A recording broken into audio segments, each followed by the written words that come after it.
Oui, bonjour à tous, j'espère que vous nous entendez bien. Bienvenue à cette matinale ou webinaire du comité de transmission du Conseil de l'Ordre de Paris-Île-de-France. Euh, pour ceux qui ne sont pas habitués, je rappelle que nous avons au Conseil de l'Ordre un certain nombre de comités techniques qui traitent sur différentes thématiques. Et une de ces thématiques est la transmission d'entreprise. Pour laquelle, donc, au-delà des travaux que nous produisons, nous enregistrons 4 webinaires par an, et celui-ci en est un des 4, un peu différent, puisque habituellement nous travaillons sur des aspects très techniques, sur les modalités d'accompagnement, l'évaluation des éléments très techniques liés à la transformation d'entreprise. Et aujourd'hui, on a voulu faire différent pour aller plus loin en vous présentant des outils d'analyse stratégique que peut-être vous connaissez, pour certains ou pour d'autres. Je suis persuadé que l'analyse Pestel parle à certains, que les 5 forces de porteurs rappellent, pour ceux qui n'utilisent pas vos cours de marketing, que l'analyse SWOT des forces et faiblesses opportunité des risques, ça vous rappelle quelque chose, et que le business model de Canvas, peut-être pas à tout le monde. Donc ce matin, grâce à nos 2 experts comptables euh, qui, qui pratiquent et qui ont travaillé ces sujets-là, Alexandre Tellier et Hervé Belœuvre, que vous voyez probablement, vous allez pouvoir tout savoir sur ce qu'il faut savoir de ces outils stratégiques pour les utiliser dans le cadre de la transformation d'entreprise. Alors, avant de laisser la parole à Alexandre qui va commencer, je voudrais juste vous dire que dans votre écran, vous avez en bas à droite une espèce de bulle et que si vous cliquez sur cette bulle, vous pouvez poser vos questions. Voilà. Et nous essaierons en fin de séance de répondre à vos questions. Donc accrochez vos ceintures, ça va commencer et on essaiera de finir comme prévu dans les délais, c'est-à-dire à 10h30. On a répondu à vos questions. Donc pensez bien à indiquer en pointant sur la bulle vos questions. Voilà. Donc je remercie d'abord aussi Alexandre Tellier et Hervé Belœuvre d'avoir travaillé sur ce sujet qui n'est pas facile, qui est moins évident que des aspects techniques comme les choses à savoir, la transmission, sur l'audit d'acquisition, sur bref, les, les lettres d'intention et autres. Ce sujet-là, nous le souhaitions parce qu'il est particulier et je suis persuadé qu'il va beaucoup vous apporter. Donc vous allez beaucoup vous enrichir et profitez-en. C'est un enrichissement qui n'est pas taxable que la connaissance, donc profitez-en bien. Je laisse la parole à Alexandre. C'est à toi, Alexandre. Ouais, merci Jean-Luc. Oui, bonjour à tous. Donc, je me présente, mon nom est Alexandre Tellier, je suis expert comptable. Au cabinet, on a à la fois une activité, j'allais dire, traditionnelle d'expertise comptable et de commissariat aux comptes. Et on a également une forte activité en transmission d'entreprise, aussi bien côté acheteur que côté vendeur. Et donc, ce qu'on va être amené à voir aujourd'hui, c'est plus la mise en œuvre de ces outils, à la fois dans le cadre d'une évaluation et dans le cadre d'un accompagnement à l'achat ou à la cession. Alors, donc là, le sommaire, je ne le détaillerai pas parce que après, c'est ce qu'on va détailler au fil de l'eau, vous l'avez sous les yeux. Mais effectivement, on enchaînera deux grandes parties. Une première partie sur les outils Pestel, Porter et SWOT, et une deuxième partie sur Canvas, avec l'idée non seulement d'expliquer de façon un petit peu globale et générique, effectivement, ces outils, à quoi ils servent, vers où on peut aller avec eux, mais également d'avoir une démonstration, je ne dirais pas technique, mais quand même de voir concrètement, tiens, on veut utiliser l'outil, comment on s'y prend et à quel résultat on peut arriver. Alors, juste d'abord, parce que je pense que c'est important d'arriver à toujours à bien mettre les choses dans leur contexte. Là, alors, je ne vous commenterai pas chacune des lignes du tableau, évidemment, mais le sujet, c'est, tiens, je suis vendeur, quelles sont les démarches, les étapes qui m'attendent dans ma démarche de cession? Et en face de moi, j'ai un acheteur. Où est-ce qu'il en est, lui, dans sa démarche et à quel moment de nos démarches on est en train de se rencontrer tous les deux?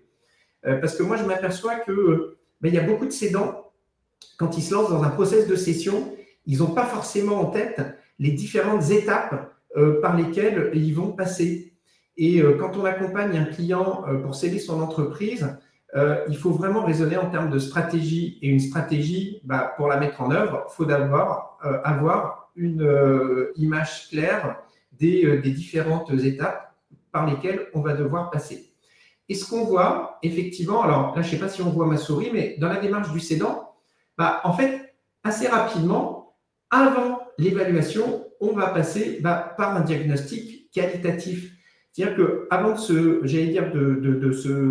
jeter sur les chiffres, d'aller vers les chiffres, ce qui nous, en notre qualité d'expert comptable, peut être un réflexe un petit peu naturel, avant de se jeter sur les chiffres, pour évaluer, effectivement, va falloir se poser la question du diagnostic qualitatif.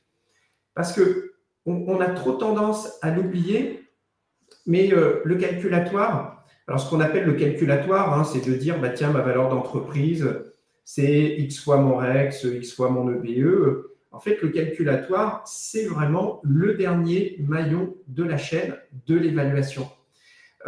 Avant d'arriver à cette étape du calculatoire qui vient en dernier, il faut d'abord effectivement passer par l'étape du diagnostic qualitatif. Et à travers le diagnostic qualitatif, il y a deux résultats auxquels on va arriver.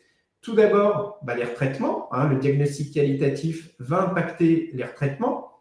Parce que quand on dit qu'une valeur d'entreprise, c'est un EBITDA ou un REX fois un multiple, souvent on oublie de dire que c'est un agrégat de résultats qui est retraité. Donc, le diagnostic, lui, permettra, primo, de déterminer les retraitements.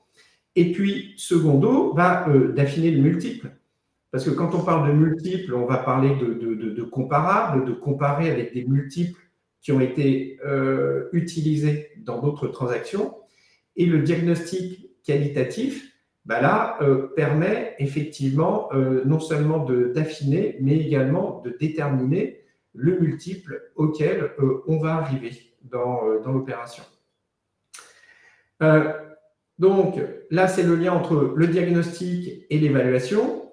Et là, dans ce qu'on va évoquer aujourd'hui, on est plus large que l'évaluation en elle-même. On est également sur le process de transmission.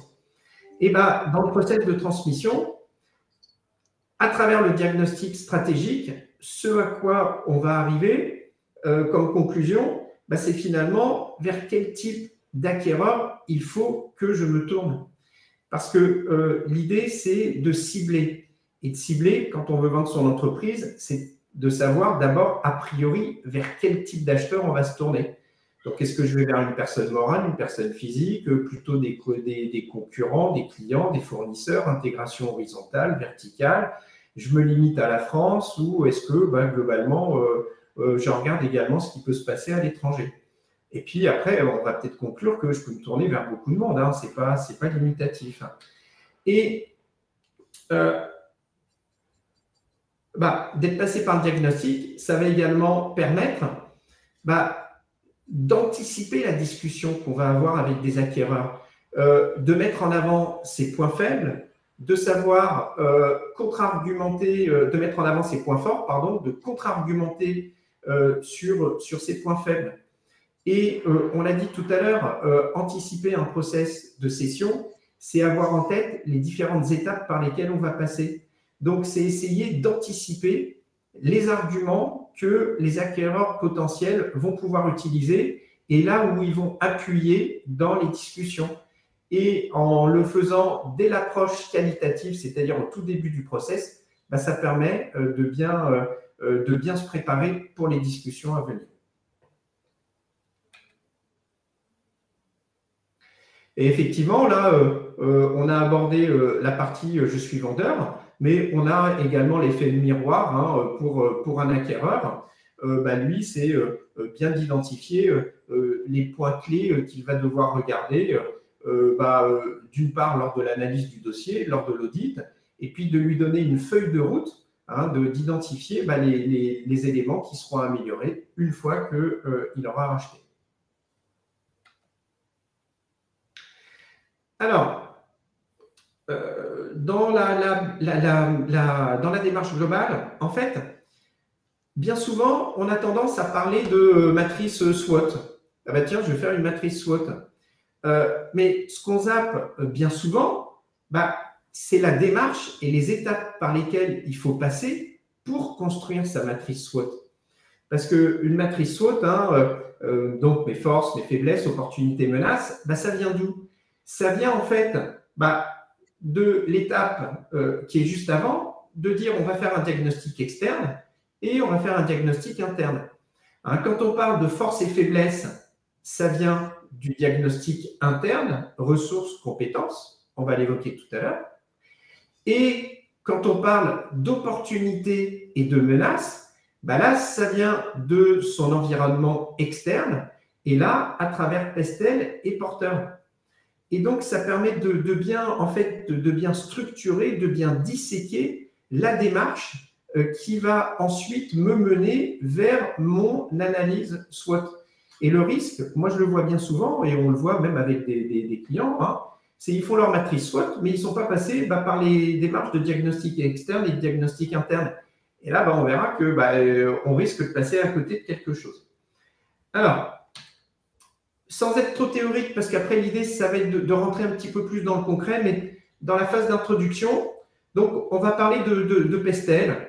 Donc Pestel, alors c'est vrai que nous on l'utilise, on l'utilise, pour nous on voit que généralement dans les process il a moins d'impact que l'analyse Porter, mais c'est intéressant de se poser la question, mais l'influence de l'environnement, quel impact ça a sur mon activité quotidienne et la bonne marche de l'entreprise. Je ne rentrerai pas trop dans les détails parce que les détails, je rentre dedans après. Voilà. Et Porter, là c'est le petit schéma que tout le monde connaît, plus ou moins dans les détails. Mais en fait, ce qu'il y a d'intéressant avec Porter, c'est la question qu'on va se poser à travers entrants potentiels et produits de substitution. C'est à un moment donné, vous savez, ces fameuses ruptures que beaucoup essayent d'avoir dans certains métiers, de dire on va arriver, on va avoir une offre nouvelle, on va disrupter le marché. Effectivement, en se posant la question d'un nouvel entrant potentiel ou de produits de substitution avec Porter, la question qu'on va se poser, c'est est-ce qu'il peut y avoir un nouvel entrant, un nouveau produit qui va complètement bouleverser mon marché? Et deuxième question qu'on se pose à travers effectivement Porter, c'est finalement dans mes relations avec mes clients, dans mes relations avec mes fournisseurs, globalement, qu'est-ce qui tient le manche? Est-ce que c'est plutôt moi qui ai un pouvoir de négociation ou est-ce que c'est mes fournisseurs qui m'imposent leurs conditions et puis les clients, je n'ai pas trop ce qu'on appelle le pricing power. Le marché il est tellement concurrentiel que faut que je m'aligne au prix du marché et je n'ai pas trop de pouvoir de négociation. Donc, à travers cet outil, à travers différentes questions, ça va permettre de cerner effectivement moi, l'impact que j'ai, ou en tout cas la liberté que j'ai dans mes négociations avec mes acheteurs et mes fournisseurs. Et puis évidemment, il y a une partie prenante qu'il ne faut pas oublier, qui est présente dans Pestel, qui est présente dans Porter, c'est l'État. Alors, donc là, on a évoqué le diagnostic externe. Et dans le diagnostic interne, ce qu'on va être amené à voir, c'est les notions de ressources et de compétences. Quand on parle de force et de faiblesse, on l'a dit tout à l'heure, on fait allusion aux ressources et aux compétences que là, on a en interne. Et la distinction, j'y reviendrai tout à l'heure, qu'on fait globalement entre une ressource et une compétence, en fait, une ressource, c'est quelque chose qui s'achète, qu'on peut mesurer de manière quantitative. Et globalement, ça va être un actif tangible ou intangible qui appartient à l'entreprise. Tandis qu'une compétence, c'est plutôt quelque chose qui va s'acquérir. On est plutôt dans le domaine du savoir-faire, dans le domaine de l'expertise, et ça va plutôt se mesurer là de manière qualitative. Alors, dans la mise en œuvre, là, moi, je vais vous présenter un outil, en fait, qui est très librement inspiré d'une formation que j'avais suivie, une formation CAC que j'avais suivie, comprendre et analyser la stratégie de l'entité auditée. Et en fait, j'ai adapté cet outil au cabinet, on se l'est approprié, en fait. Alors, ce que je vais faire, et j'espère pas me tromper dans la manip, parce que maintenant, je vais présenter l'outil, et il va falloir que j'arrête le partage que j'étais en train de faire et que maintenant, je refasse un autre partage d'écran. C'est le moment un petit peu délicat dans ma présentation où j'espère ne pas me tromper. Voilà. Et là, je fais partager. Et alors là, si tout va bien, normalement, il y a un fichier Excel qui apparaît sur vos écrans. Hervé, Jean-Luc, est-ce qu'un de vous deux peut me confirmer qu'on a bien… Oui? Je te le confirme. Là, on atteint un niveau de technique. Là, on a un super outil à l'ordre, vraiment, pour nos présentations. Si j'arrive à m'en servir, c'est que l'outil est très simple d'utilisation. Alors, donc, Pestel. Pestel, je passerai un peu rapidement dessus. Mais ce qu'il y a de sympa, alors attention, quand je dis que c'est un outil que j'ai eu en formation et qu'après, nous, on se l'est approprié, vous voyez, c'est quelque chose que chacun peut mettre assez facilement en place. C'est de l'Excel, on liste des questions et puis après, on a un diagramme. Donc, on n'est pas en train de parler d'un outil extrêmement compliqué à mettre en place. Et ce qu'il faut bien comprendre, c'est que après, chacun, évidemment, peut l'adapter en fonction de sa sensibilité et de la façon dont il voit les choses. Donc, Pestel, effectivement, je vais regarder sur mon activité, l'impact de mon activité au quotidien.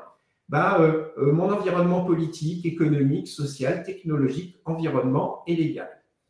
Alors, dans tout ce qu'on va se dire là, que ce soit aussi bien Pestel que Porteur, ça peut paraître très théorique. Ça l'est un petit peu. Mais moi, ce que je vois, c'est que quand on descend, quand on fait cette démarche avec des clients, en tout cas des chefs d'entreprise, dans le cadre d'une évaluation, et moi, la plupart du temps, les remarques que j'ai, c'est que effectivement, les chefs d'entreprise trouvent ça intéressant parce que ça leur permet d'avoir un regard, d'avoir des questions, en fait, qui ne se posent pas tous les jours. Alors heureusement, tous les jours, ce n'est pas le genre de questions qu'on se pose, mais en tout cas, à un moment donné, prendre du recul et se poser, avoir un regard un petit peu macro sur son entreprise, la situer dans son environnement, la resituer dans ses relations avec les tiers. Souvent, les chefs d'entreprise, moi je vois, je ne dirais pas qu'ils sont bluffés, mais en tout cas, j'ai des réactions qui sont en fait très positives. Et nous, on l'abordera un peu plus en conclusion. Je ne veux pas trop déflorer le sujet, mais ça permet effectivement de se positionner pas uniquement comme un interlocuteur qui va être sur les chiffres, mais de pouvoir effectivement se positionner comme étant un acteur, un interlocuteur qui peut accompagner le dirigeant dans un process global de transmission d'entreprise en ne se limitant pas à l'évaluation et aux chiffres. Et d'ailleurs, comme on parle d'évaluation, moi, trop souvent, je vois des rapports d'évaluation, il n'y a aucune partie qualitative et direct, on est sur les chiffres. Donc, voilà, là au moins, on apporte un petit peu de matière pour étayer l'évaluation qu'on a faite. Donc, Pestel, donc moi, donc ce qu'il y a d'assez sympa, c'est qu'effectivement, on se pose des questions, on va en dérouler quelques-unes, et après, on termine sur quelque chose de visuel. Alors là, on n'est pas en train de réinventer la poudre, parce qu'on peut le voir aussi dans certains rapports, soit d'évaluation, soit parfois des rapports d'analyse stratégique d'entreprise. Et moi, je vois, les clients aiment bien, c'est de plus en plus dans l'air du temps, on veut un petit peu matérialiser à travers des diagrammes, des outils, des graphiques, le résultat de sa démarche. Bon, donc on y viendra, au résultat de la démarche. Donc, je vais prendre uniquement quelques questions, bien sûr, mais l'idée, c'est de dire, tiens, je suis un cabinet d'expertise comptable, est-ce qu'il y a des risques politiques? Est-ce que je ne vais pas dérouler toutes les questions? Mais tiens, est-ce qu'il y a des risques de régulation ou de dérégulation? Peut-être que oui, si je suis expert comptable. Puis après, je vais le qualifier entre faible, moyen et élevé, puis ça va me donner un nombre de points. Donc, vous voyez, là, par exemple, j'ai une vingtaine de points parce que j'ai mis que c'était élevé. Mais si finalement, je mets que le risque est faible, ça ne me met aucun point. Et s'il est moyen, ça va mettre une dizaine de points. Puis moi, je considère que c'est plutôt élevé, ça va me donner une vingtaine de points. Parce que l'idée, ce qu'on regarde à travers Pestel, c'est en quoi ça va influencer mon activité. Quand on va regarder porteurs et ressources et compétences, on va raisonner en termes de menaces. Avec Pestel, on raisonne en termes d'impact. Donc un impact, ce n'est pas forcément une menace. Un impact, c'est en quoi ça va influencer mon activité ou ça risque demain ou après-demain d'influencer mon activité au quotidien. Je suis expert comptable, l'impact des lois et politiques fiscales sur l'activité.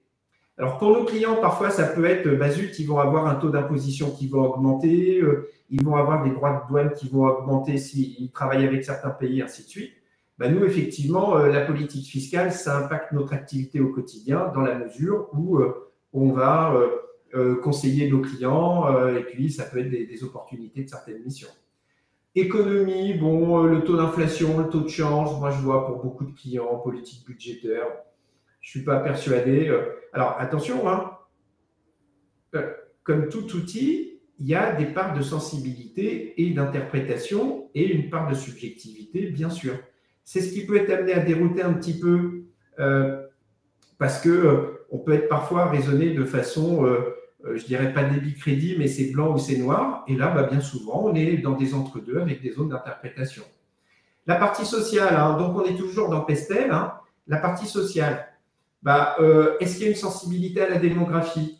On peut peut-être dire que oui, demain et après-demain, parce que si on est dans une démographie déclinante, il y a peut-être moins de jeunes qui vont arriver sur le marché du travail, donc difficulté à recruter. Sensibilité aux lois sociales. Oui, parce que nous, à travers le droit social, le droit du travail, ça a un impact dans les conseils qu'on est amené, dans les missions, ce qu'on fait avec nos clients. Un impact dans l'attitude au travail. Oui, peut-être, parce que on le voit bien, il y a un rapport au travail qui a changé, mais c'est vrai pour nous et c'est vrai pour nos clients. Après, je descends. En plus, les questions, vous pouvez les voir, donc je ne suis pas là pour toutes les dérouler. Y a-t-il une sensibilité dans la technologie, une sensibilité à l'intensité, à la création technologique? Oui, on le voit bien, même si on ne parle pas uniquement de la facture électronique, mais avec tous les outils, l'intelligence artificielle, les outils numériques qui arrivent, oui, forcément, la sensibilité à l'intensité, la création technologique, bien sûr. Sensibilité à l'écologie, alors pas forcément pour nos cabinets au quotidien, mais dans les missions que peut-être demain après-demain, on va pouvoir proposer à nos clients. Pareil pour la sensibilité RSE, l'impact sur le droit du travail peut-être. Alors après, effectivement, ce que je n'ai pas forcément fait pour aujourd'hui, j'ai un tout petit peu adapté, mais en fait, en fonction de l'activité du client, on va adapter les questions. Parce qu'il y a des questions génériques, peu importe l'activité, qu'il va falloir se poser. Et puis, il y a des questions qui, elles, doivent peut-être être un peu plus adaptées à l'activité du client. Donc, quand on parle d'outils, il ne s'agit pas de dire c'est quelque chose de clé en main, c'est plus, il faut le voir comme une trame. Et une trame qu'on va adapter en fonction de l'activité du client. Après, en fonction du nombre de points qu'on a attribués, on va dire, tiens, finalement, dans mon métier, effectivement, les questions environnementales, technologiques, sociales et politiques et légales ont une forte activité. L'impact économique, un peu moins, mais l'impact économique, les questions qui sont posées, ça va être le taux de change, le taux de chômage, voilà. Mais après, on peut répondre oui et voilà, c'est moi la façon dont je le vois et dont j'ai choisi de répondre aujourd'hui pour l'exemple. Donc voilà, donc en fonction de ça, on peut voir les différents facteurs qui vont globalement impacter mon activité et ça peut aussi me permettre de dire, tiens, voilà, demain, après-demain, vers quoi il va falloir peut-être que j'oriente mes efforts. Je vais passer à porteur que je trouve un petit peu plus, je dirais pas concret, mais en tout cas plus en lien effectivement avec l'activité aussi bien la nôtre que celle de nos clients. Donc la question qu'on va se poser, menace des substituts. Le substitut, c'est tiens, aujourd'hui on utilise certains outils, on utilise certaines solutions. Est-ce que demain il y a des solutions qui peuvent arriver? Ça va complètement bouleverser le marché et puis mes outils sont complètement obsolètes. Ou même le substitut, il est proposé par un nouvel entrant, et puis moi, demain, finalement, avec les outils que j'utilise, je suis un peu dépassé parce que mes clients ils vont se tourner vers quelqu'un qui va proposer le substitut. Donc, la question qu'on se pose, c'est est-ce que mes produits ou services sont menacés d'obsolescence? Alors là, peut-être un petit peu pour réagir. Et là, vous voyez, on raisonne en niveau de menace. Obsolescence, moi, je l'ai traduit par la façon dont je travaille aujourd'hui. Est-ce que ça sera la même demain? A priori, je pense qu'on peut répondre non. Donc, c'est pour ça qu'on peut dire obsolescence. Voilà. Après, j'aurais pu mettre moyen, mais ce n'est pas le sujet aujourd'hui, c'est de quantifier. Est-ce que mon rapport qualité-prix est bon? Généralement, on peut dire oui. Donc, si je réponds oui, là, je n'ai aucun niveau de menace. Est-ce que les clients sont fidèles? Alors, de façon générique, on peut peut-être répondre non, mais après, dans compétences et ressources, je ne sais plus lequel des deux, je serais amené à reposer la question et là, pour mon cabinet, je répondrais peut-être oui. Est-ce qu'il peut y avoir une rupture technologique? A priori, oui, dans le métier. Voilà. Donc là, sur peut-être une centaine de points, on peut dire qu'effectivement, il peut y avoir des menaces de substituts. Donc là, tiens, les substituts, effectivement, dans les menaces, ce qui peut représenter demain un enjeu, ouais, là, il y a vraiment quelque chose. Entrant potentiel, est-ce que le prix fixé est rentable pour des nouveaux entrants? Tiens, quelqu'un veut pénétrer le marché de l'expertise comptable, arriver avec des nouvelles solutions. Moi, j'ai été tenté de répondre oui. Alors, effectivement, là où on peut contrebalancer, c'est qu'il y a un investissement qui est quand même assez fort en côté RH et autres. Mais volontairement, j'ai mis oui. Est-ce qu'on est à forte intensité capitalistique? Alors, ça peut sembler un petit peu contradictoire avec ce que j'ai mis précédemment, parce que généralement, si on est à forte intensité capitalistique, ceux qui sont déjà dans le marché ont amorti leurs investissements, ça leur permet de faire des prix faibles, et le prix n'est pas forcément rentable pour les nouveaux arrivants. Mais là, j'ai répondu non. Alors, si j'ai pas une forte intensité capitalistique, ça favorise l'arrivée de nouveaux entrants. Voilà.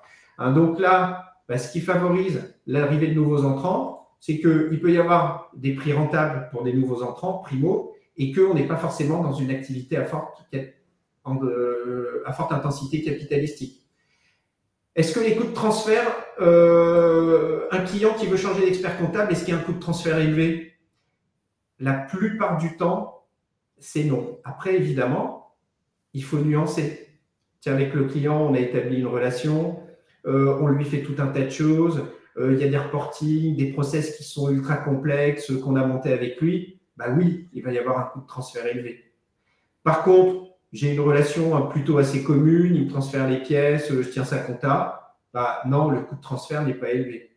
Et si le coût de transfert n'est pas élevé, là encore, il y a une menace d'entrant potentiel. Bon, après, je ne vais pas tout développer, mais si, tiens, y a-t-il une réglementation spécifique? C'est oui. Donc, ce qui peut, a priori, et encore, je ne sais pas, mais en tout cas, on a une réglementation spécifique, ce qui peut peut-être protéger contre des nouveaux entrants. Bon, voilà. Donc là, a priori, il y a quand même des nouveaux entrants qui peuvent arriver. Donc, menace des entrants potentiels, elle peut être assez élevée. Voilà, pouvoir de négociation des clients. La question qu'on va se poser, en fait, la question générique, mais qu'on décompose en différentes lignes, et là encore, je le répète, que chacun peut adapter. La question qu'il faut se poser, c'est globalement, dans ma relation avec le client, qu'est-ce qui tient le manche? Est-ce que moi, j'ai ce qu'on appelle le pricing power, et c'est pas que je peux faire passer n'importe quel prix, mais en tout cas, je peux être ferme sur mes tarifs? Ou est-ce que je suis dans ce qu'on appelle un océan rouge, et finalement, il y a une telle guerre des prix dans la profession qu'à un moment donné, je suis quand même un peu obligé de m'aligner et je ne peux pas faire passer le tarif que je veux. Bon, voilà. Donc, tout ça, ça dépend de est-ce que la marque elle est valorisée par le client final. Alors là, il y a la marque expert comptable d'une part, et puis après, bon, quand on est des petites structures, on va peut-être pas forcément parler de marque, mais en tout cas, c'est la réputation que j'ai auprès de mon environnement et auprès de mes clients. Une question qu'on peut également se poser, c'est y a-t-il une intégration vers la web possible? C'est-à-dire, est-ce que le client, finalement, il peut intégrer mon activité? Et si oui, c'est une menace. Tiens, je travaille avec beaucoup de grandes entreprises, peut-être qu'à un moment donné, ils vont dire, tiens, ce qu'on délègue au cabinet, peut-être qu'on va l'intégrer chez nous. Alors évidemment, si la réponse c'est oui, après on va regarder le niveau de menace. Bon, voilà. Les fournisseurs, là encore, la question qu'on va se poser, c'est finalement, tiens, il y a un fournisseur, il m'enquiquine, ses prix sont trop élevés, la prestation de service, elle n'est pas bonne. Est-ce que c'est facile pour moi d'aller voir ailleurs? Bon, il y a peut-être une discussion là-dessus. Est-ce qu'il y a tant de fournisseurs que ça? Est-ce que le rapport qualité-prix est bon? Voilà, donc bon, j'ai répondu à certaines questions, on peut le voir à l'écran. Est-ce qu'il y a une intégration vers l'amont possible? D'ailleurs, le fournisseur peut-il s'adresser directement à mes clients? Bon, là, il y a une solution Paye, par exemple PayKit. Il travaille avec les experts comptables, mais il s'adresse aussi directement avec nos clients. Voilà. Donc, globalement, qui tient le manche? Est-ce que c'est plutôt moi ou est-ce que c'est plutôt mes fournisseurs qui vont m'imposer leurs conditions? Est-ce que j'ai plutôt une dépendance envers mes éditeurs de logiciels? Voilà. L'intensité concurrentielle, donc là encore, il y a quelques questions que je ne développerai pas trop. Et puis, rôle des pouvoirs publics. Bon, pour moi, là, c'était surtout dans Pestel. Mais globalement, est-ce que soit la profession, soit moi, j'ai eu une capacité, en fait, à influencer la loi, la réglementation et autres? Alors, bon, je ne suis pas trop là pour être dans le débat, j'ai mis non, mais ce n'est pas le sujet. Là, aujourd'hui, je suis plus là pour montrer l'outil, comment il fonctionne. Donc voilà, et ce qu'il y a de sympa, c'est qu'on a quelque chose d'un petit peu visuel. Menace d'entrant potentiel, a priori peut-être, avec des banques qui peut-être demain, après-demain, proposeront de tenir des comptes. Menace des substituts avec tout un tas de logiciels que les clients peuvent peut-être s'approprier eux-mêmes et finalement se dire on va faire notre compte à nous-mêmes. Pouvoir de négociation des clients qui est assez fort. Pouvoir de négociation des fournisseurs, où peut-être qu'à un moment donné, on est un peu dépendant. Voilà. Donc là encore, ce n'est pas vraiment la conclusion que j'en tire aujourd'hui à travers l'outil qui m'intéresse, que plutôt que de montrer l'outil et en quoi on peut la mettre finalement au service de nos clients quand on fait l'exercice d'évaluation et de process de transmission envers eux. Donc là, à travers Pestel et à travers Postporter, ce qu'on a regardé, c'est l'environnement externe et à partir duquel on va déduire les opportunités et les menaces qui pèsent aussi bien sur ma profession que sur mon entreprise. Alexandre, tu m'entends? Allô? Oui. Ouais. Vous m'entendez? Il y a deux questions sur ce thème-là. Autant les poser tout de suite. Question numéro 1.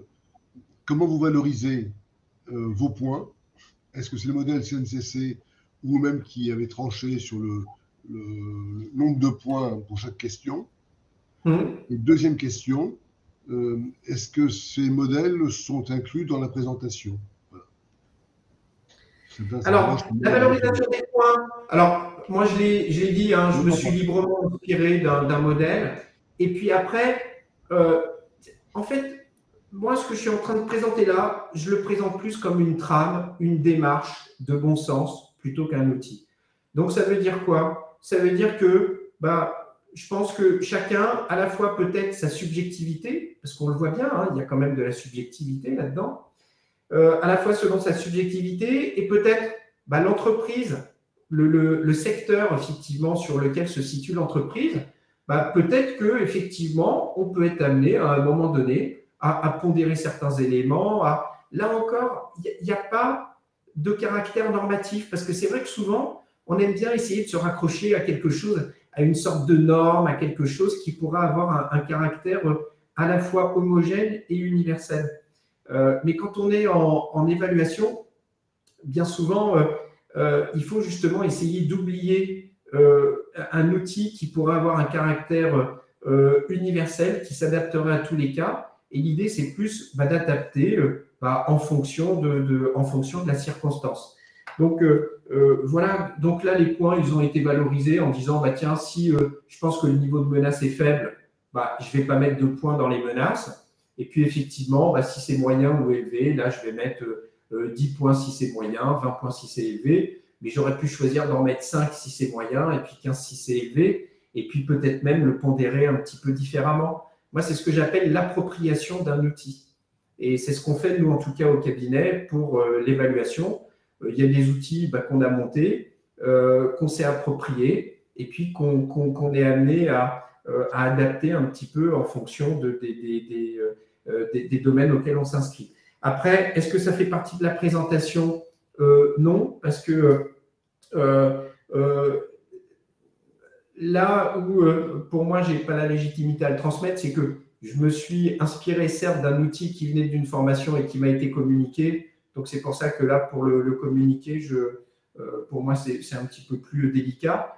Mais en le voyant là, en fait, on comprend bien qu'on est plus dans une démarche de bon sens, où globalement, je me pose des questions, je leur attribue un numéro, et puis après, je fais un diagramme. Là, on n'est pas sur quelque chose d'extraordinaire.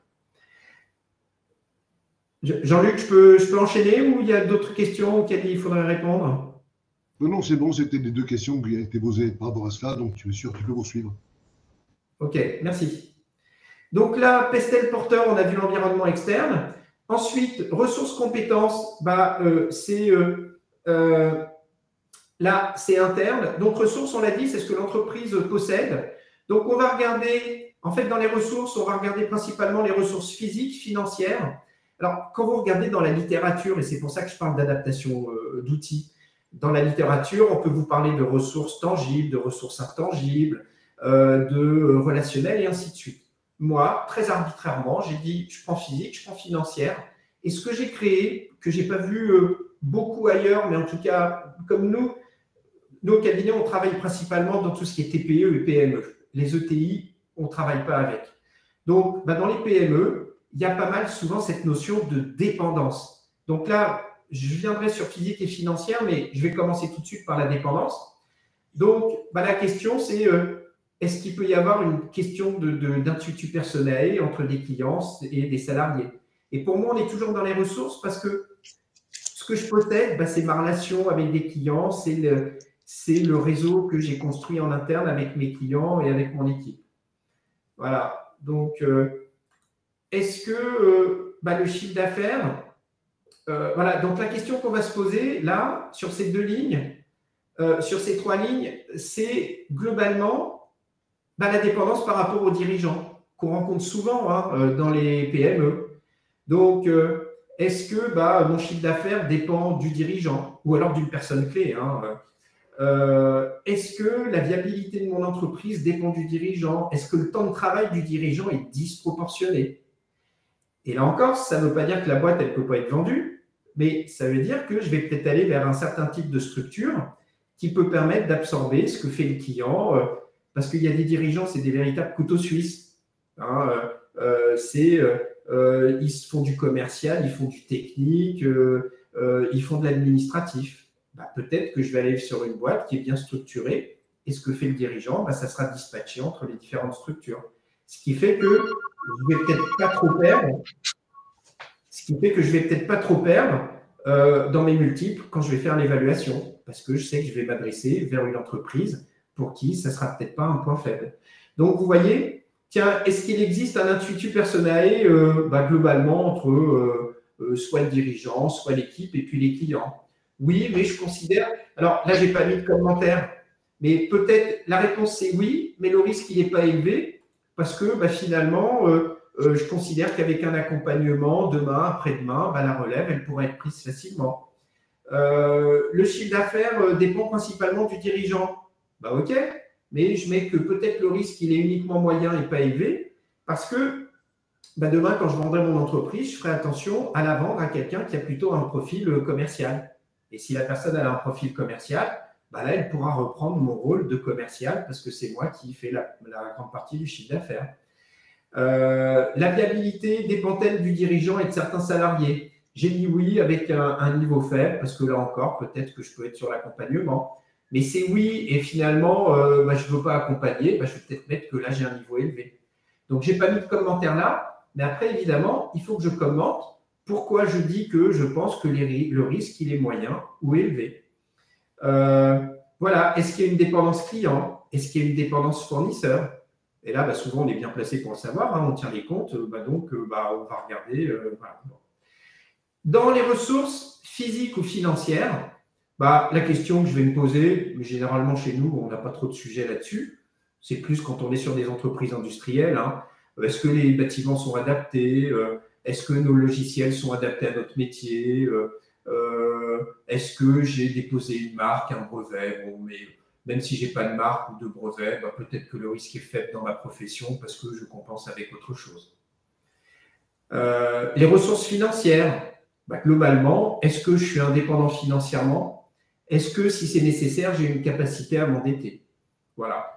Donc là, quand je réponds oui, hein, c'est oui, je suis en phase avec le marché, oui, je suis indépendant financièrement. Et puis, est-ce que mes prévisions financières font apparaître une dégradation des principaux agrégats? La réponse, c'est non. Donc là, globalement, je n'ai pas de menace. Donc, on voit que globalement, ce qui peut représenter un niveau de menace, peut-être dans mon activité, c'est le niveau de dépendance. Et encore, c'est relatif, c'est le niveau de dépendance que le cabinet a par rapport à moi, qui a une certaine relation avec les clients, c'est moi qui fais le commercial, et ainsi de suite. Puis dans d'autres cabinets, ça sera peut-être plus élevé. Puis dans d'autres cabinets, ça sera peut-être 0. Voilà. La dépendance, les ressources financières, généralement dans les cabinets, il n'y a pas trop de sujets. Et les ressources physiques, généralement, on a ce qu'il faut pour pouvoir exploiter notre activité. Après, là, on rentre sur les compétences. Est-ce que je maîtrise le savoir-faire de base du métier? Bon, généralement, on va plutôt espérer que c'est le cas. Est-ce que j'ai un savoir-faire spécifique? Alors là, j'ai dit oui, nous, on est spécialisé en évaluation. Mais si je mets non, c'est peut-être pas un problème parce que, je suis plutôt généraliste, mais mon métier, je le fais très bien. Donc là encore, tout ça, c'est une question d'adaptation. Est-ce que j'ai une bonne capacité à innover? J'ai mis non, mais finalement, le niveau de menace, il est moyen parce que même si j'innove pas, j'ai quand même la capacité à suivre les principales tendances du métier. Donc, je ne vais pas être un leader dans l'application des nouvelles technologies, mais j'ai une bonne capacité à suivre et à m'adapter. Donc, je pense que le niveau de menace, il est moyen. Et là, je vais le mettre en commentaire pourquoi je pense que, même si je n'ai pas de capacité à innover, je pense que le niveau de menace, il est plutôt moyen. Relationnel, je passe, mais relationnel, c'est est-ce que globalement, j'ai pu me créer un environnement favorable à mon métier? Est-ce que j'ai est-ce que j'ai su créer un niveau de prescripteur, un niveau de partenaire? Non. Là, mon niveau de menace, il est peut-être élevé. Mes clients sont-ils fidèles? Là, je réponds oui, alors que pour le métier, j'avais peut-être mis non, mais moi, je me démarque. Est-ce que la marque, elle est valorisée par le client final? Non, parce que moi, je n'ai pas de marque, mais je ne considère pas que c'est une menace, parce que globalement, on fait du bon boulot. Alexandre, il est 9h45. Oui, je tiens là 2-3 minutes et je suis bon. Merci Hervé. Donc, je t'en prie. Est-ce que mon effectif est suffisant par rapport à mon niveau d'activité? Non, comme beaucoup de monde, je suis peut-être en sous-effectif. Et là, c'est un niveau de menace élevé parce que si je suis en sous-effectif et puis que demain, j'ai quelqu'un qui part et que mon activité, elle augmente, là, c'est embêtant. Est-ce que j'ai une pyramide des âges équilibrée? Non. Est-ce que les salariés sont motivés? J'ai mis moyen là. Est-ce qu'ils sont correctement qualifiés? Généralement, oui. En tout cas, on l'espère dans les cabinets d'expertise comptable. Donc là, on voit que dans mon niveau de menace compétences, les niveaux de menace, ils viennent plutôt du niveau humain, de l'effectif, parce que j'ai peut-être un peu de difficulté à recruter, j'ai une pyramide des âges déséquilibrée et je suis peut-être un peu en sous-effectif. Et puis en relationnel, alors attention, ce que je réponds, c'est pas moi perso, je me suis mis peut-être dans la peau de… Voilà, c'est pour illustrer. Et puis peut-être qu'en relationnel, je ne me suis pas créé un réseau suffisant de prescripteurs. Donc demain, pour alimenter mon activité, mon chiffre d'affaires, c'est peut-être un peu embêtant. Et que ça soit prescripteur et partenaire, j'en ai peut-être pas assez. Et donc, ce qui permet d'arriver vers une matrice SWOT Voilà, force, faiblesse, c'est ce qui vient de l'extérieur. Donc la force, force, faiblesse, c'est interne. Donc on l'a vu, hein, mes clients, ils sont fidèles, j'ai une force expertise technique, je maîtrise bien les outils, j'ai une bonne image auprès de mes clients. Faiblesse, peut-être qu'on a des difficultés à recruter, mon équipe, elle n'est peut-être pas encore formée au métier de demain. J'ai une dépendance, j'ai mis relative aux éditeurs et peut-être que j'ai un faible réseau de prescripteurs, ce qui peut être embêtant pour demain et après-demain. Les menaces, peut-être une dérégulation, peut-être une guerre des prix sur le métier traditionnel parce que il y a peut-être des missions qui vont un peu se réduire, peut-être un peu plus d'intervenants. Et puis, opportunité, c'est peut-être d'aller vers des offres de services, mais là, j'en reviens aux faiblesses, il va falloir que je forme mon équipe. Et puis, alors je fais une distinction entre service et conseil. Service, pour moi, ça peut se processer. Conseil, on est peut-être un peu plus, en tout cas, il y a un niveau un peu au-dessus. Puis peut-être qu'on va pouvoir développer des missions, gestion de patrimoine, transmission, point de suspension. Parce qu'effectivement, à un moment donné, il y a tout un tas d'éléments qu'on va pouvoir numériser. Donc là encore, l'idée, ce n'est pas de partager une vision du métier à travers ça, c'est plus de partager un outil, de voir comment on peut l'adapter. Et donc là, on a vu effectivement, j'ai fait mon pestel, mon porteur. Ce que je n'ai pas fait suffisamment, c'est mettre les commentaires là, parce que c'est à travers les commentaires qui sont là, qu'après, moi, ce que je fais des copier-coller dans les commentaires, et puis après, je vais les mettre dans ma matrice SWOT. Voilà. Donc, voilà globalement pour l'enchaînement. Et on le voit, quand on parle de diagnostic qualitatif, il y a ces outils pestel, porteur, SWOT, et on a également Canvas, que Hervé va développer. Et Hervé, juste, je suis dans les temps, on m'avait dit 40 minutes. Jean-Luc, donc là, on n'est pas trop mal, je pense. Alors, Jean-Luc, peut-être, excuse-moi Hervé, Jean-Luc, est-ce qu'il y a d'autres questions auxquelles il faudrait que je réponde avant que Hervé prenne le relais?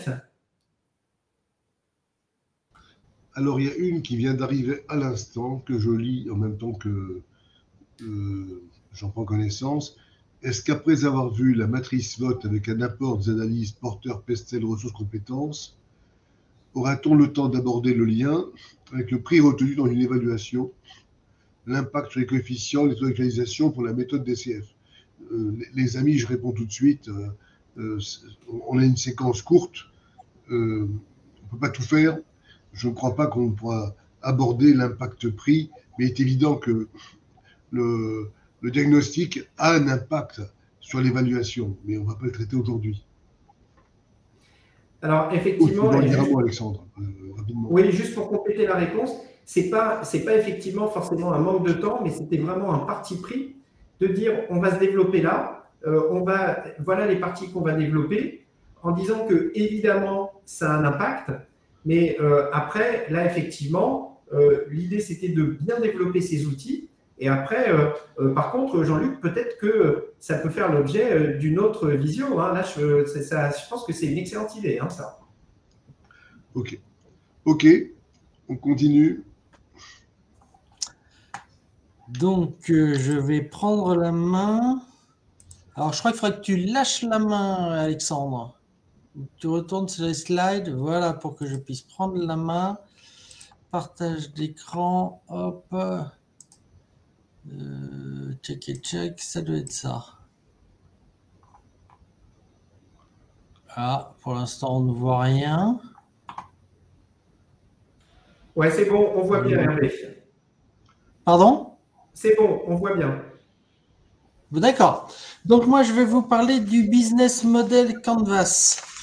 Alors, comme outil de stratégie, soyez pas très étonnés de ne pas le connaître. C'est quelque chose qui a été proposé en 2011 par Alexander Osterwalder et Yves Pigneur dans un livre qui s'appelait Business Model Nouvelle Génération. Je sais quand même que si vous prenez par exemple le site de la BPI sur les créations d'entreprises, BPI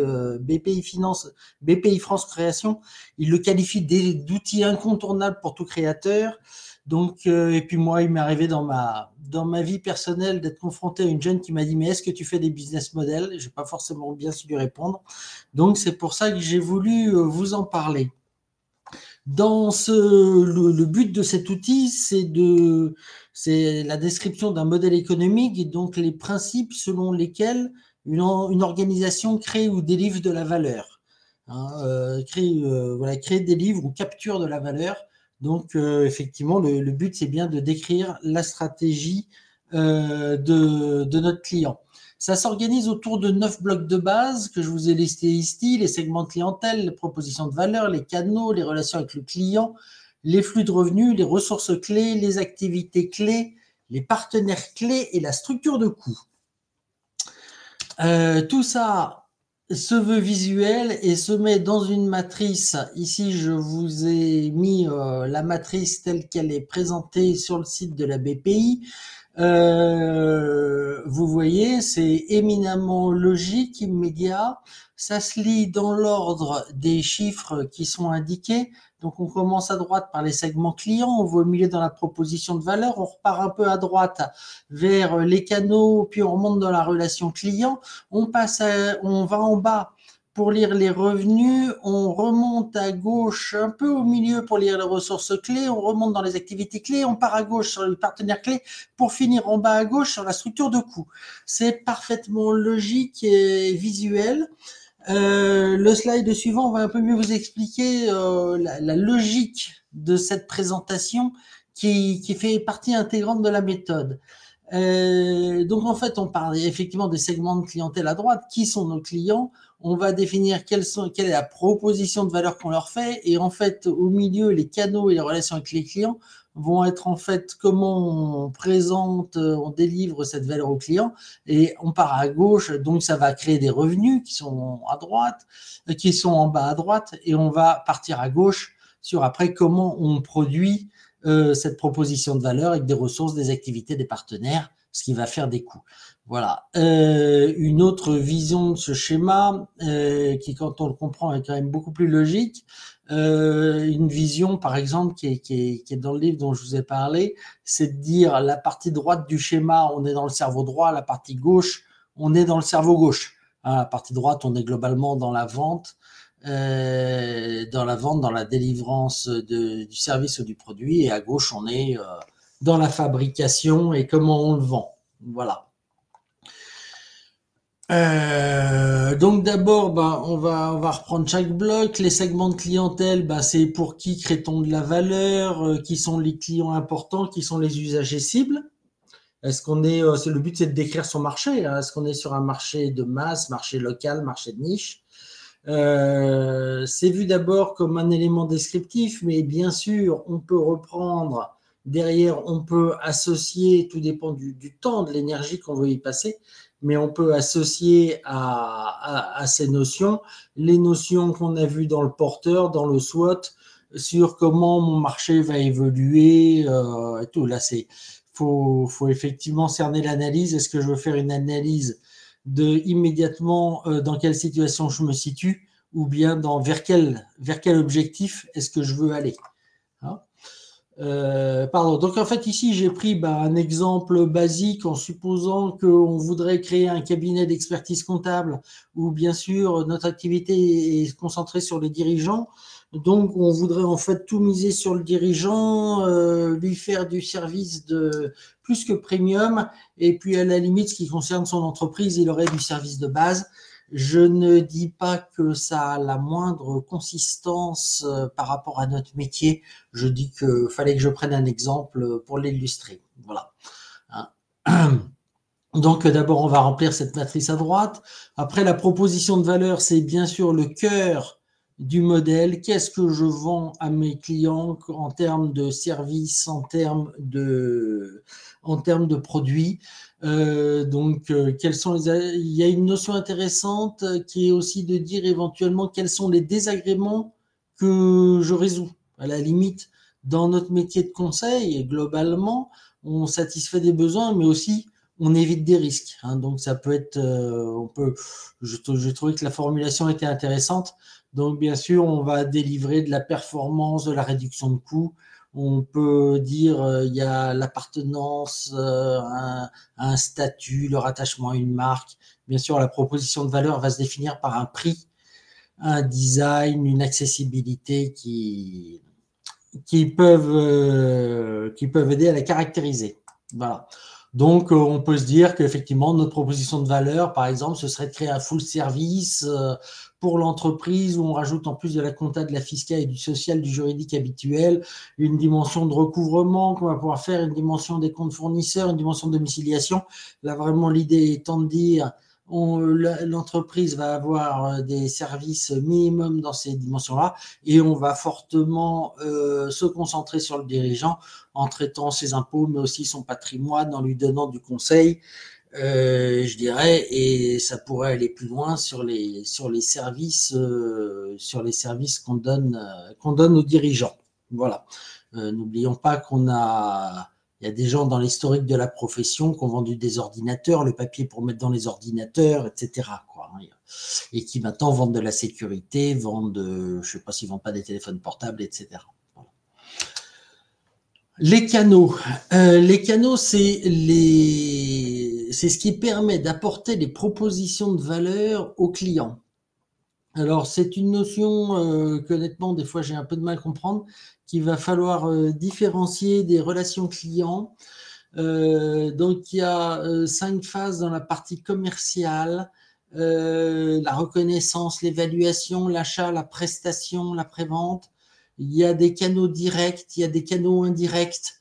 Les canaux directs étant ceux qui sont maîtrisés plutôt au niveau central de l'entreprise et la vente en ligne, la force de vente. Les indirects étant les magasins, les partenaires, les franchisés, les grossistes. Enfin, c'est globalement comment est-ce que le client va connaître, plus sur une démarche commerciale, comment est-ce que le client va connaître la proposition de valeur que je lui propose. Oui, la proposition que je lui propose, c'est un peu une tautologie, mais c'est comment on amène cette proposition de valeur. Donc, ça peut être ici dans notre cas acquisition par réseautage, ça va être un service direct, il est hors de question que ce ne soit pas par mon nom, que ce ne soit pas sous ma bannière, que les services soient délivrés, dans notre exemple. Relation avec le client. Alors, on est plus dans une notion de production, de ce que les Américains appellent le service delivery, de délivrance de la prestation. Par quel type de relation est-ce que je maintiens la relation avec le client ? Alors, ça peut être une relation personnelle dédiée. Donc, quand j'ai un conseiller dédié, ça peut être du self-service, ça peut être des services automatisés, des communautés de la co-création. Donc, c'est typiquement la co-création, c'est bien une dimension qui s'applique à notre métier parce que des fois, il nous arrive de réfléchir avec notre client. À la limite, travailler sur le business model avec le client, c'est de la co-création, typiquement, mais ça peut se vendre. Voilà, donc on va dire qu'on a une plateforme basique pour l'entreprise pour avoir ces documents. Par contre, j'ai un rendez-vous au moins mensuel avec le dirigeant. J'ai une plateforme éventuellement multicanaux, 24 heures sur 24, 7 jours sur 7, pour que quand le client a une idée, elle puisse me parvenir et que, genre, il y a une garantie de service que dans les 8 heures, au moins j'accuse réception, y compris jour férié, etc. On peut imaginer tout ce qu'on veut. Tout ceci va dégager des flux de revenus. Donc, comment est-ce que je vais me faire payer pour cette proposition de valeur ? Alors, effectivement, combien les clients seraient prêts à payer ? Comment est-ce qu'ils paieraient ? Est-ce qu'ils paieraient par abonnement ? Est-ce que c'est une licence ? Est-ce que éventuellement je vais leur mettre de la pub ? J'imagine mal ça dans les services comptables, mais on y arrivera peut-être, je ne sais pas. Votre bilan est sponsorisé par je ne sais pas qui. Ça peut être des ventes de biens, de services associés. Voilà. Là, on va décrire dans ce pavé-là les différents flux de revenus. Là, j'ai mis typiquement abonnement sur prestations entreprises, abonnement à service dirigeant et facturation complémentaire de services urgents, par exemple. Les ressources clés, c'est quels sont les actifs qui sont requis pour que le modèle fonctionne. Donc, il me faut des actifs physiques, il me faut des ressources humaines, bien sûr, il me faut des gens. Il faut qu'ils aient éventuellement certaines caractéristiques intellectuelles. Il me faut des ressources financières. Il me faut des ressources financières. Voilà, là, je dirais l'expert comptable est tout à fait à même d'avoir un discours éclairé sur le sujet. Donc là, j'ai mis ressources clés, des associés disponibles, des locaux bien-être. Je me suis dit, il faut que quand le dirigeant se déplace au cabinet, il puisse être reçu dans des locaux où il sent que c'est un service pour lui. une adresse de référence. Il faut aussi, par ailleurs, de la documentation pour pouvoir répondre sur des questions très diverses. Les activités clés. Quelles sont les choses les plus importantes que l'entreprise doit faire pour que son modèle fonctionne? Donc, ça peut être de la production, de la logistique, ou de la résolution de problèmes, comme je t'ai dit. Donc là, je me suis dit, dans le modèle que je veux faire, il faut qu'il y ait un accueil multicanaux. Dès que le client veut me joindre, il faut qu'il puisse me joindre. En même temps, il faut aussi que les prestations traditionnelles soient correctement faites. Même si je fais un service premium à des dirigeants, s'ils ont un contrôle fiscal et qu'ils ont des redressements parce que le bilan était mal fait, la relation va avoir du mal à perdurer. Hein, voilà. Partenariat clé, ça va être des choses qui sont aussi assez naturelles à expliquer pour un expert comptable. Bien sûr, ce seront des fournisseurs, des sous-traitants. Il ne faut pas oublier les apporteurs d'affaires. On peut aussi parler des instances de régulation. Pour vous donner un exemple, quand je l'avais fait dans un groupe, cet exercice, il y avait une entreprise qui faisait beaucoup de recherche-développement. Elle a mis dans ses partenaires l'État, puisqu'elle disait c'est celui qui m'apporte, de fait, par le crédit impôt recherche, c'est celui qui m'apporte l'essentiel de mes ressources. Donc, il l'avait qualifié de partenaire. On peut en discuter. Voilà. Et on va finir effectivement par indiquer, donc là j'avais mis quoi? Il me faut des assureurs, des prévoyeurs, de la prévoyance, des banquiers, des courtiers, peut-être un cabinet de recouvrement de créances, peut-être que je sous-traiterai la paye, peut-être qu'il me faudra un avocat dans mes partenaires. Là, rien que de choses que l'on fait déjà, hein, sauf à part peut-être le recouvrement de créances. Voilà. Structure des coûts, après, il va falloir décrire quels vont être mes coûts les plus importants. Donc, les coûts qu'il faut que je pilote, hein, typiquement. Donc, les coûts nécessaires aux activités, aux ressources clés. Bien sûr, je vais faire des analyses, coûts fixes, coûts variables. Est-ce que je vais avoir des économies d'échelle? Voilà. Quels sont les coûts qui contribuent à ma proposition de valeur? Là aussi, tous éléments à décrire sur lesquels l'expert comptable me semble parfaitement compétent. Voilà. Hein, et puis, l'idée à la fin, c'est d'avoir ce genre de matrice qui apparaît, qui va permettre de décrire de façon synthétique, je rappelle, les principes selon lesquels une organisation crée, délivre ou capture de la valeur. Vous avez une ample littérature sur Internet en cherchant un peu pour vous aider avec ça. On peut compléter aussi le modèle, parce que vous voyez, ce modèle sorti en 2011, ne parle pas de RSE, qui est pourtant devenu quelque chose d'essentiel aujourd'hui, quelque chose qui va devenir de plus en plus important quand on cherche des financements. Ça va être un discours, ça va être une dimension sur laquelle on ne va pas pouvoir se passer d'en parler aux banquiers. Donc, il y en a qui rajoutent à ce modèle les bénéfices sociétaux, hein, et qui rajoutent les coûts sociétaux. Donc, en quoi la proposition de valeur que je fais, je dirais, a des impacts positifs sur la société et qu'est-ce qu'elle coûte à la société globalement.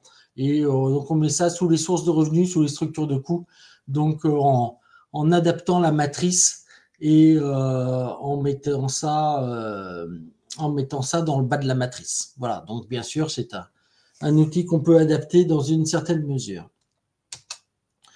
Par rapport à ce que Alexandre vous a présenté, globalement, le business model Canvas, c'est pas quelque chose qu'on fait dans son coin. Ça se veut être essentiellement une activité de groupe. On trace la matrice au tableau où on la fait imprimer au moins en A2, en A1, en ce que vous voulez.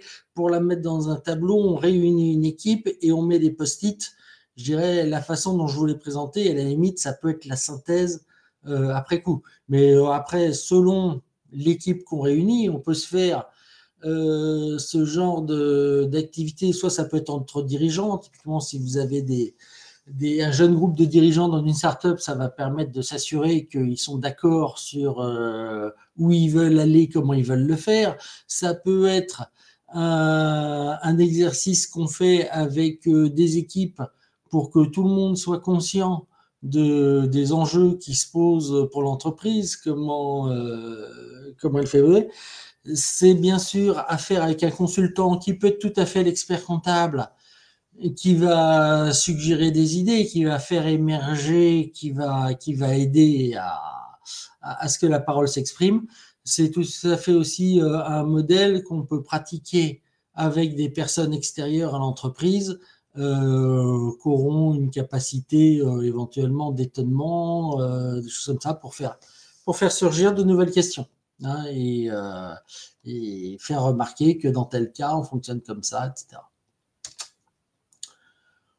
Voilà, après une conclusion qu'on voulait vous partager avec Alexandre, sur effectivement l'expert comptable du cédant. On se souvient toujours qu'on est dans le groupe transmission à l'ordre. Donc tout ça par rapport à la transmission, l'expert comptable du cédant, il est là avant ou après la cession, généralement pour la gestion fiscale, patrimoniale de la cession. Il est là souvent dans le processus de cession pour apporter des précisions techniques, mais il est moins présent dans l'évaluation, dans la définition du profil de l'acquéreur, voire dans la recherche d'acquéreur, et dans la négociation pour optimiser les conditions de cession. Hein, donc, si notre groupe de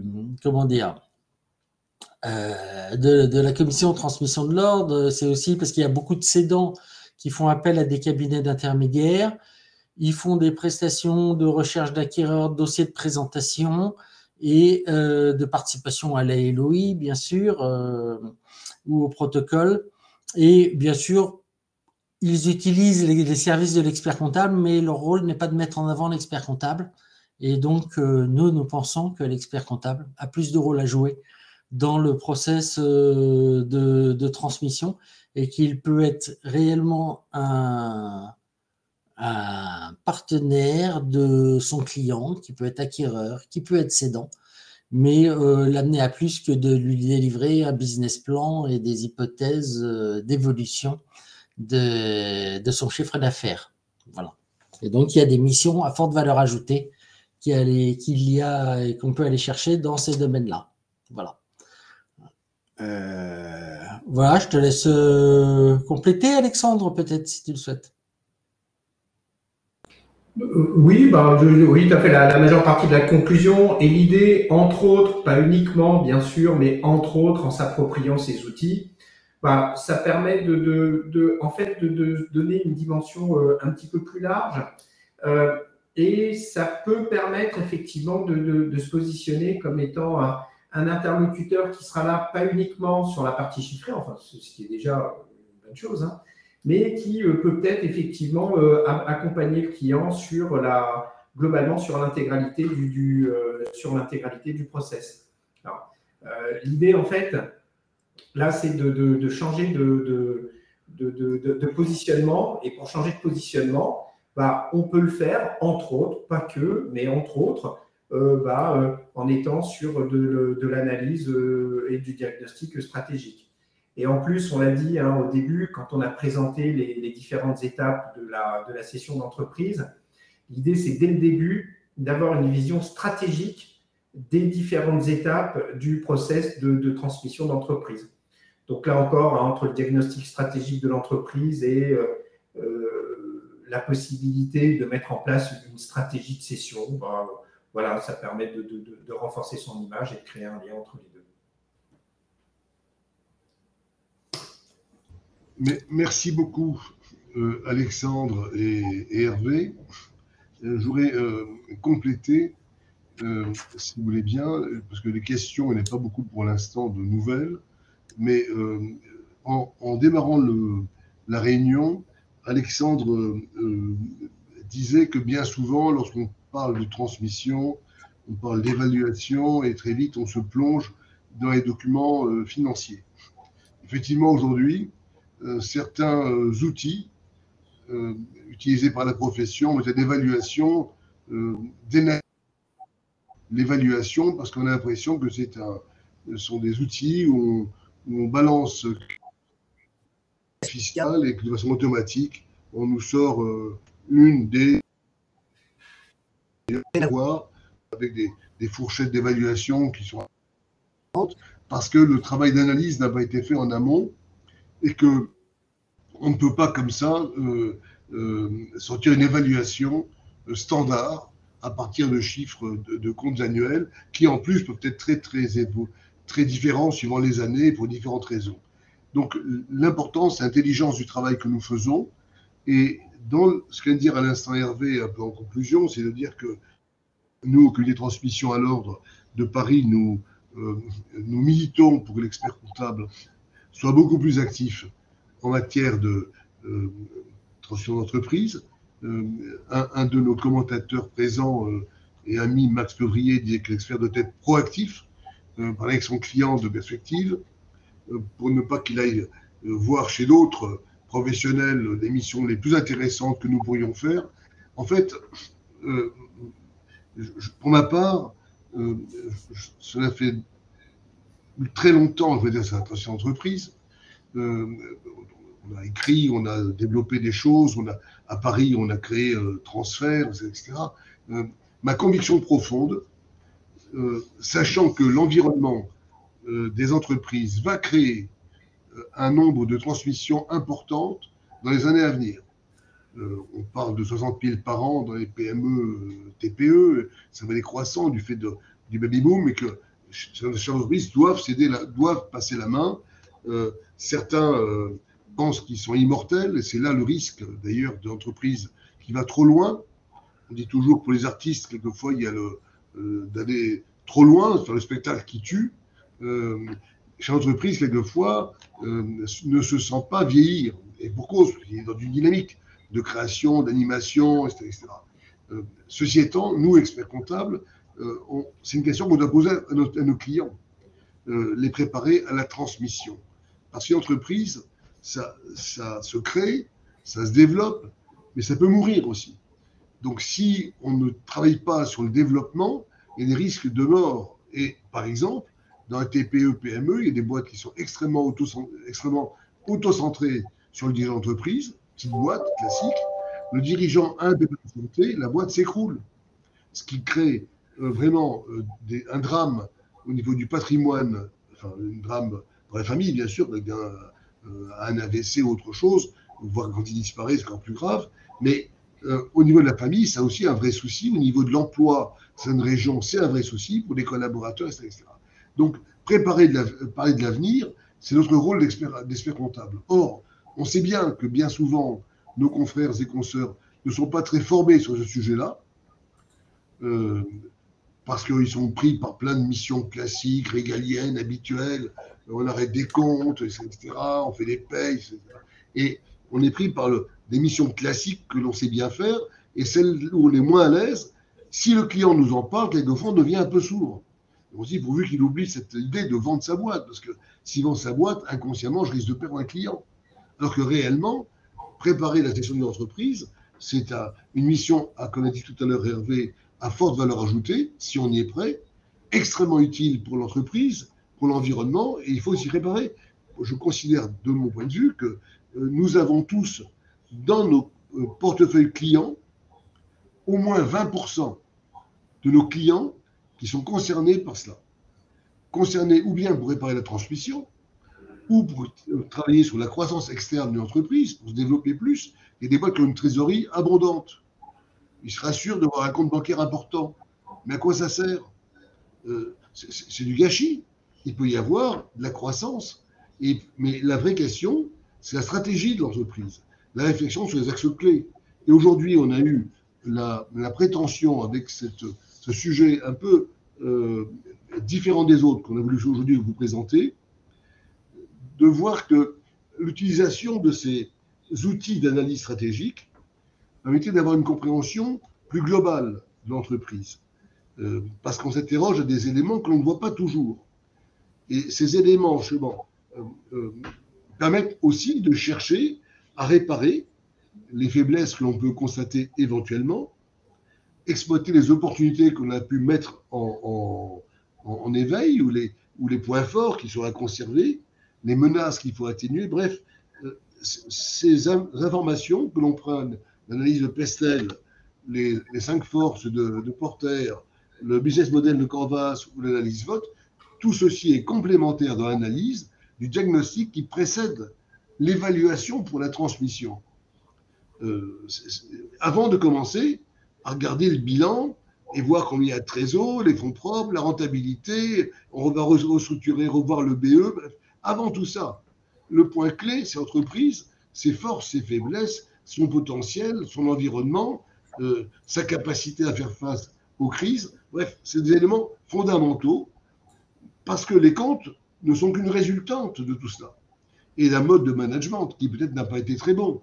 Là aussi, dans nos métiers d'expert comptable, d'être des contributeurs à l'évolution du mode de management qui a beaucoup évolué au fil du temps. On ne dirige plus aujourd'hui, même dans les cabinets, les collaborateurs qui ont 25 ans, 30 ans, ne se managent pas du tout comme on a pu manager il y a 25 ou 30 ans ces mêmes collaborateurs. Il y a une évolution dans les attentes, dans les comportements, et nous devons nous y adapter. Je vais plus loin. Ce qui a été aujourd'hui présenté, on a présenté dans le cadre de la transmission d'entreprise, la transmission, peut aussi être utilisé pour ceux qui produisent beaucoup de comptes annuels. Lorsque vous arrêtez les comptes de votre client, stratégie,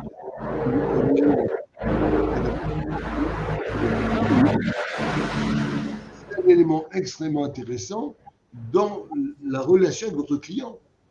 Le client, si c'est plus pour lui dire votre chiffre d'affaires, il a pris 3%, votre résultat, machin, bon, franchement, ce n'est pas du niveau. Je ne crois pas qu'on ait pu faire autant d'années d'études ou d'expérience pour parler de ça. Franchement, il faut aller plus loin et pas faire que du commentaire, mais faire plutôt de la recommandation pour aller mieux, pour se développer, pour réussir, que ce soit au niveau social, qui est un élément fondamental qu'on souvent nous oublions dans nos analyses, le social, parce que la base de tout, c'est quand même l'humain, le management et les forces de l'entreprise. Il y a des boîtes qui sont rentables, mais qui sont très vulnérables parce que leur pyramide des âges n'est pas très bonne, parce que quelquefois, il y a des hommes clés qui manquent, ou bien qu'on ne sait pas comment attacher.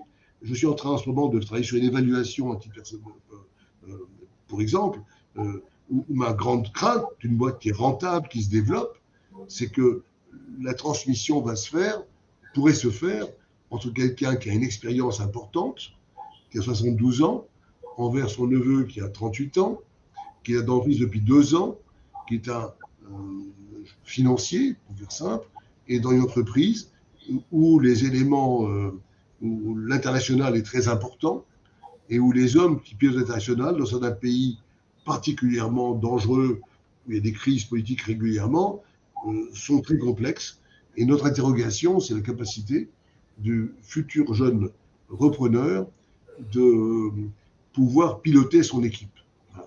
Et la raison pour laquelle nous avons suggéré d'associer les cadres dirigeants au projet, ce à quoi le jeune prochain dirigeant refuse. Lui, il veut être seul maître à bord, et nous sommes inquiets parce que l'évaluation est liée à beaucoup de phénomènes, dont la capacité également de certains hommes ou femmes clés de quitter l'entreprise si ça ne leur convient pas.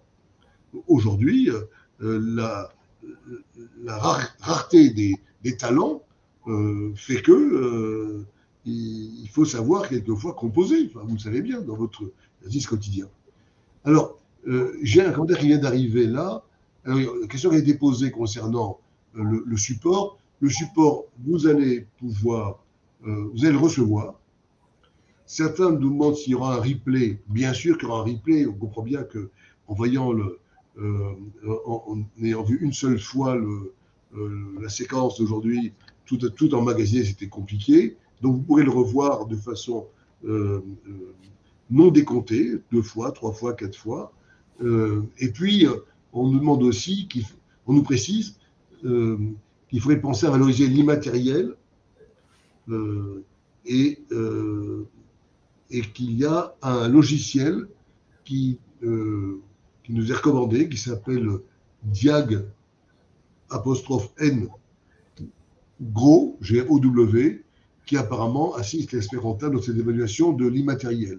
Je précise aussi que nous avons à Paris primé, vous savez chaque année on prime quelques entreprises, ça s'appelle, je ne sais plus comment ça s'appelle, on accorde des prix à 4 startups, je m'échappe, bref, et il y a Inest, merci Max, voilà, Inest, on prime chaque année 4 entreprises, et une d'entre elles, cette année, qui s'appelle Alvo, propose d'accompagner l'expert comptable dans la mission de transmission, avec un dossier de travail très bien fait, où vous saisissez vos informations, il y a des packs, vraiment c'est super et c'est pas du tout hors de prix, qui permet de suivre la mission pas à pas, envoyer votre lettre de mission, d'envoyer, enfin bref, très bien fait.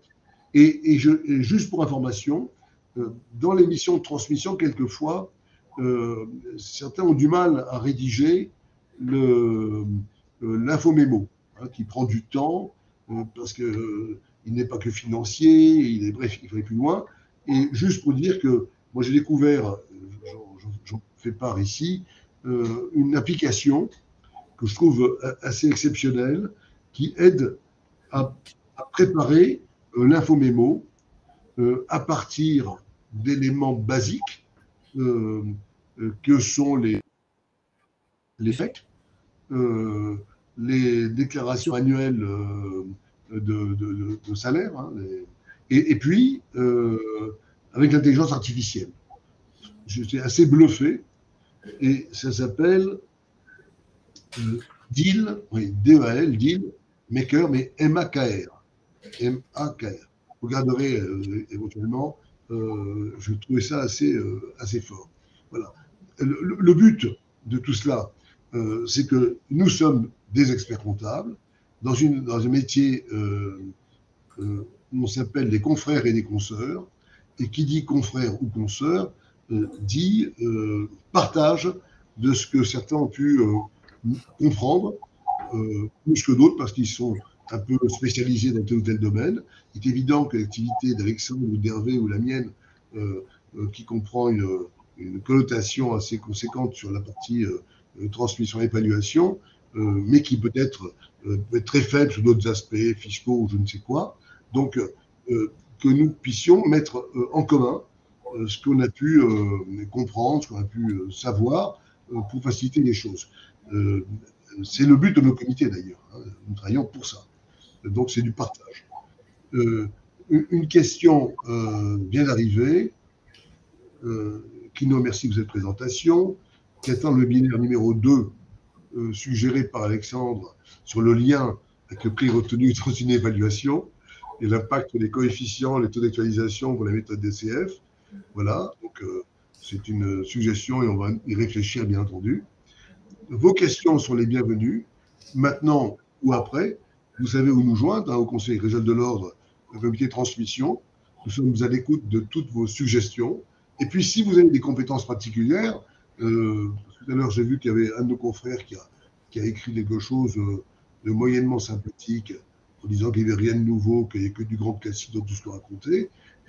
Pour ceux qui ont des connaissances particulières, ils sont les bienvenus dans notre comité pour travailler, avancer, déflorer des nouvelles pistes. Nous souhaitons faire avancer la profession, et puis c'est notre engagement. Voilà. Enfin, et pour nos intervenants d'aujourd'hui et pour moi-même, c'est notre engagement depuis longtemps, et merci à tous. Je ne vais pas prolonger plus que nécessaire puisque je vois que nous arrivons au terme de notre webinaire. Merci de l'avoir suivi, vous êtes très nombreux, ça nous fait très plaisir, et donc je vous souhaite à tous une très très bonne journée, en sachant que dans notre approche de transmission, il y a, il ne faut jamais oublier, tout à l'heure c'était rappelé par Alexandre, il y a le volet cession ou acquisition, parce qu'on peut être appelé pour aider à l'acquisition ou à la cession. Il y a le volet évaluation et il y a le volet financement, qui est un point aussi extrêmement important, qui mériterait un développement prochainement. Et je vois le clin d'œil de mon ami Max sur les questions. Et bien Max, on va faire appel à toi aussi pour nous aider pour la partie financement. Merci à tous. Et la valeur ajoutée dont parlait tout à l'heure notre intervenant est essentielle parce que Hervé disait que ces missions de valeur ajoutée. Effectivement, certains sont très contents de faire des missions très traditionnelles, mais juste pour prendre du plaisir, plus que de faire du récurrent tout le temps, les missions exceptionnelles sont assez intéressantes, donc il faut aussi créer un réseau pour pouvoir les obtenir. Je rappelle que vous avez sous le pied des missions potentielles avec vos clients traditionnels. Si vous voyez dans vos nombres de clients, prenez 1 sur 5 a ce besoin de transmission, d'acquisition, de développement, de croissance externe, et c'est pour vous incroyable que l'on n'assure pas toujours ces missions-là, qu'on ne les provoque pas. Et en plus, pour nos collaborateurs, c'est extrêmement intéressant aussi, parce que ça change que de faire des missions de compta ou autre chose. Merci à tous, le temps passe, et je ne veux pas être trop long, excusez-moi si j'ai été trop long d'ailleurs.